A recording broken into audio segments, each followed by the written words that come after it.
Hello, my friends, and welcome back. Thank you very much for being with me again today. No, no, no, no, no. Mr. Medvedev was censored by Twitter. His messages, his posts were deleted by Twitter. That means we're not going to have any more salt and pepper on our news coming from that part of the world. It's unfortunate because Mr. Medvedev had some very spicy statements in the past, year or so. And it seems like he again wrote certain things over there, posted certain things on Twitter, and Twitter, for whatever reason, deleted Medvedev's post. Medvedev is the former president of the Russian Federation, former prime minister. So let's see what happened. Medvedev obviously is disappointed with Elon Musk, and I don't know what the posts were. Maybe this article will give us an insight on what Medvedev posted. But if it was not a threat or something like this, anyway, you know how things go. Infringement, and until it goes to the other side. And Medvedev obviously blames Musk for caving to the Ukrainian pressure. I don't think it was Ukraine pressure. I think it was someone else bigger than that.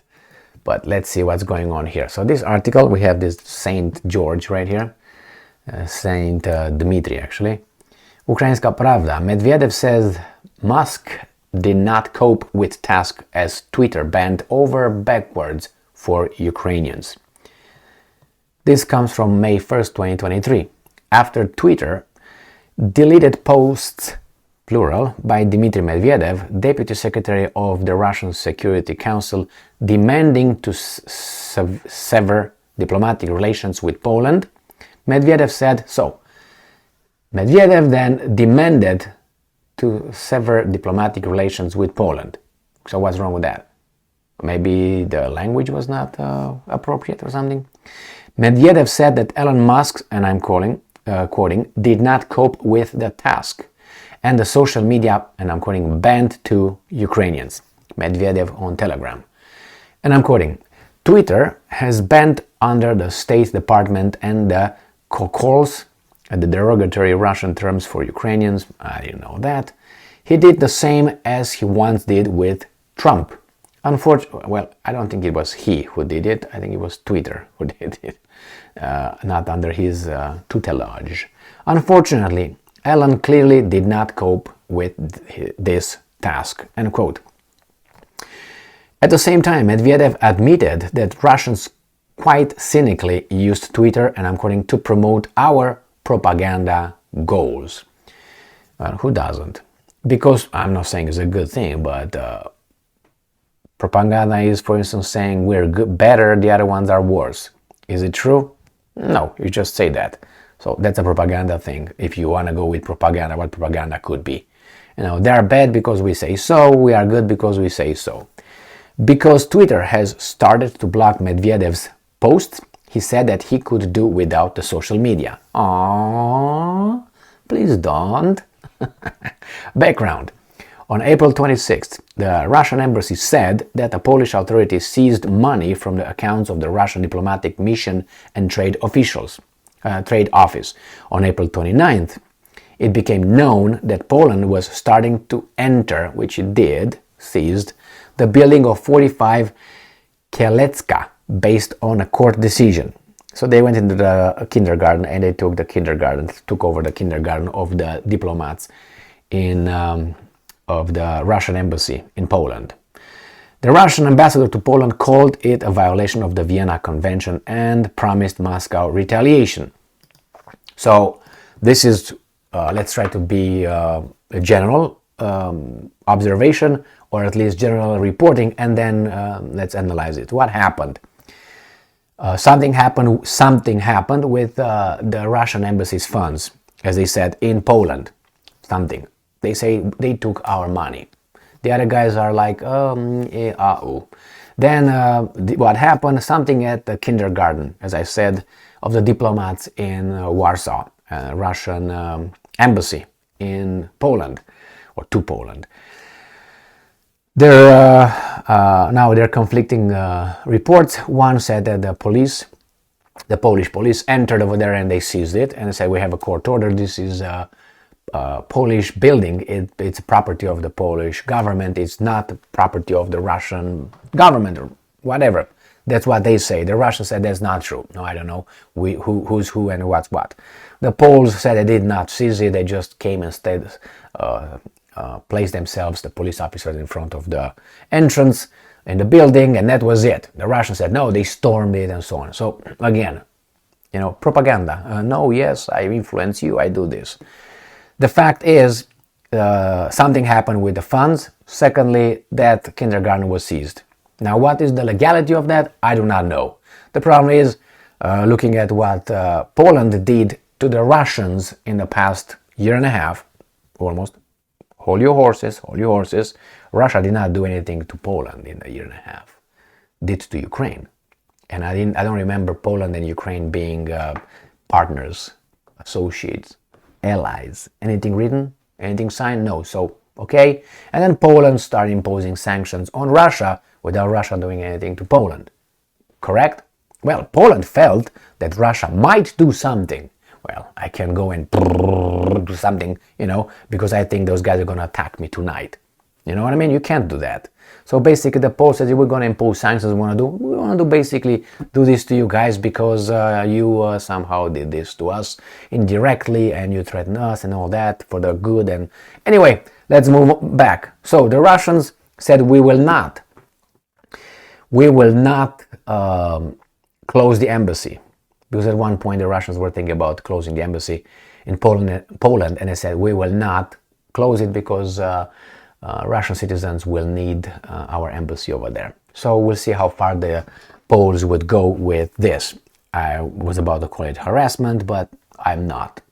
But like this, I called it. But anyway, whatever you want to call it, because the Poles do not do this to the Romanians or to the French. They do to the Russians again. There's nothing between these guys. Somehow the Poles got into it, or they were go. But I think the Poles were ready on the sidelines. Should we get in? Tell me when. Now. Like Germany, France, all these weasels. And anyway, here, Medvedev. If he called for whatever he said, sanctions, what exactly he said here? What was the words? Sever diplomatic relations. That means we're done with you guys. Then if he said that, I don't know the language that he used. And these guys do not mention the language. That tells me this article comes from the Ukrainians. So believe me, if Medvedev would have said something like that, I guarantee you the Ukrainians would have put it in quotation mark, the exact words, maybe with some asterisks or something like that. Guaranteed. Why? Those are the enemies. So you want to drag them down as much as possible. So they didn't. So that means this guy said, well, let's do this to Poland, let's do this to whatever, Poland, we sever, I don't know what that was. But anyway, if it's the way these guys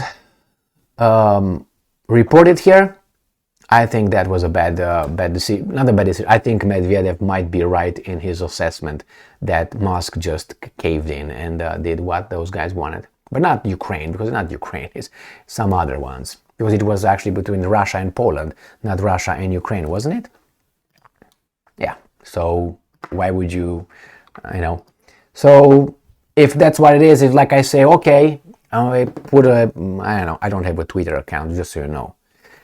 So if you receive something from me from Twitter, not me. So let's say I would have a Twitter account and I would say over there, I think that United States should sever relations with Brazil because Brazil supports China and Russia. Should that be taken down? Why? Am I inciting to something? Yes, to a move, a diplomatic move. What's wrong with that? And believe me, that's a Ukrainian media outlet. If Medvedev would have said something grave or horrible, then yes, I would say, well, I don't know, for protection of the pussified society, we should do that. But now, I didn't see anything that, hey, he's a diplomat after all, he's an official. He can advocate for that. Anyway, this is what it is. I don't think it's a good move. I don't think it's a good move to censor or to delete someone's statements, because it's always good unless it's a threat, as I said, or inciting of violence. Or I understand that one. Or I don't know, pornography for underage, minors and so on. I understand that one. But other reason, allow us to be stupid, if you know what I mean. So if we type something or we say something that's stupid, let us be stupid. And let the audience be the ones who are going to, discard those statements, laugh at those statements, or put them to their heart. Let them decide which way. But no, you have these guys who play God, or play, even worse, they play parents. They play parents. And they decide they protect us so we don't have insulted, my pussy hurts, oh my God. Okay, I don't need that. And who needs that? Don't go and see what Medvedev said, if he's an evil guy. The same, you don't like McDonald's, don't go and eat at McDonald's, all right? Don't go and eat, don't say close McDonald's. Well, you have some people who want to poison themselves slowly, let them go over there and eat that whatever garbage is over there. But don't, we're going to close McDonald's. McDonald's, let them do it. Oh, we're going to ban cigarettes. What? This thing with banning goes both ways. So you ban this for those guys, and those guys might get sometime their wish and gonna ban you, or ban what you like. And they make you ride your bike with the stupid helmets and pads and other stuff. That's, you know what I mean. It's just make it illegal if you go on the public road and do that. What? There are some ordinances like this that require you, if you go on a public road with a bicycle, you have to wear a helmet. Jesus Christ. Why don't you just wear it, pussy? Why don't you let me hit my head on the concrete if I fall and my eyes just... Oh, it's the insurance. I paid for the insurance. The medical. You paid for those guys who crossed the border. What are you talking about? I pay insurance. That's the way these guys have a job, because I pay. If I don't get injured, there's no more doctors anymore. There's no illness, no more doctors. So yeah, we have to provide them with some customers once in a while. Otherwise, they lose their, their practice. You know what I mean. Thank you. That's why sometimes you wonder, hey, I go to the doctor and they would solve all the problems. They would be running out of jobs. They will not have a job anymore. Like the politicians, if they would solve all of our problems, they are not needed anymore. So that's an incentive to... Thank you very much for being with me again today. Stay strong, stay smart, look for the truth, and be just.